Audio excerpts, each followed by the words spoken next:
एकदा एक जिज्ञासू लहान मूल होतं. त्याने लोखंडाला विचारलं, तू सगळ्यात शक्तिशाली आहेस का? लोखंड म्हणालं, नाही बाळा, अग्नी मला वितळवतो. मग मूल अग्नीकडे गेलं. अग्निदेवा, तू सगळ्यात शक्तिशाली आहेस का? अग्नी म्हणाला, नाही, पाणी मला शांत करतं. मग मूल पाण्याकडे गेलं. वरुण देवा, तू सगळ्यात शक्तिशाली आहेस का? पाणी म्हणालं, नाही, सूर्य मला आटवतो. मग मूल सूर्याकडे पाहून विचारलं, सूर्यदेवा, तू सगळ्यात शक्तिशाली आहेस का? सूर्य म्हणाला, नाही, मेघ मला झाकतात. मग मूल ढगांकडे गेलं.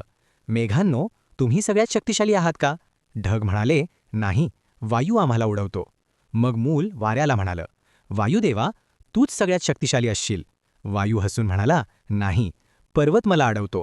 मग मूल पर्वताला विचारलं, पर्वतराजा, तू सगळ्यात शक्तिशाली आहेस का? पर्वत म्हणाला, नाही, मानव मला फोडतो.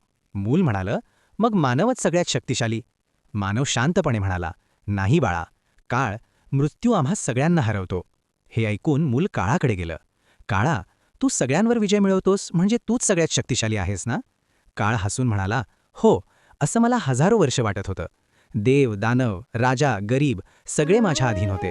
पण क्षणभर थांबून तो म्हणाला, पण एक सत्य आहे, जेव्हा भगवान विष्णू, नारायण स्वतः अवतार घेतात तेव्हा काळही थांबतो.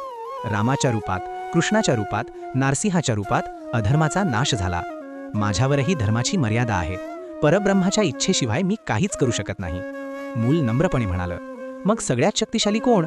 काळ हात जोडून म्हणाला, परमेश्वर, धर्म, सत्य. जो धर्माच्या बाजूने उभा राहतो त्याचं रक्षण स्वतः भगवान करतात.